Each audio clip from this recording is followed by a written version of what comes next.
প্রথমে আপনারা যে গাড়ি দেখতে পাচ্ছেন এটি কিন্তু একটি আনরেজিস্টার্ড মডেলের গাড়ি। আপনারা যারা অল্প বাজেটের ভিতরে আনরেজিস্টার্ড গাড়ি খোঁজ করছেন তাদের জন্য এই গাড়িটি বেস্ট অপশন হয়ে যাচ্ছে।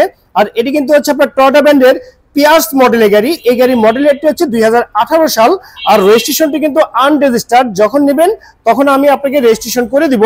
আর এটি কিন্তু আপনার রিকন্ডিশন গাড়ি আপনি বলতে পারেন। গাড়ির টায়ারগুলো একদম ব্র্যান্ড নিউ টায়ার রিম। গাড়ি যদি আমি আপনাদেরকে ইন্টেরিয়রের কথা বলি, এই গাড়ি কিন্তু টোটাল মাইলেজটি হচ্ছে আপনার মাত্র 84,000 কিলোমিটার। আর গাড়িতে যা কিছু ফিটিংস আছে সবই একদম জাপানি শেপে কিন্তু আপনি পেয়ে যাচ্ছেন। এটি কিন্তু হচ্ছে আপনার হাইব্রিড মডেলের একটি গাড়ি। দেখতে পাচ্ছেন এটি হচ্ছে আপনার পুশ স্টার্টের একটি গাড়ি।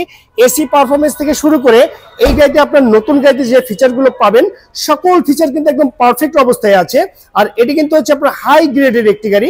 দেখতে পাচ্ছেন 4 গ্রেডের একটি গাড়ি কিন্তু আপনি পেয়ে যাচ্ছেন। গাড়িতে যা কিছু আছে সবই একদম ফ্রেশ কন্ডিশন অবস্থায় পেয়ে যাচ্ছেন। আনরেজিস্টার্ড মডেলের গাড়ি যারা খোঁজ করছেন তাদের জন্য এই পিয়ার্স মডেলের গাড়ি একটি বেস্ট অপশন হয়ে যাচ্ছে। তো ওভারঅল কন্ডিশনের উপরে এই গাড়িটির দামটি রাখা হয়েছে মাত্র 28 লক্ষ টাকা। আমি আবারও বলছি, আনরেজিস্টার্ড পিয়ার্স গাড়ি 2018 মডেল, দাম মাত্র 28 লক্ষ টাকা। তবে আলোচনা সাপেক্ষে এই গাড়িটি কিন্তু আপনার কিছু টাকা কম রাখা যাবে।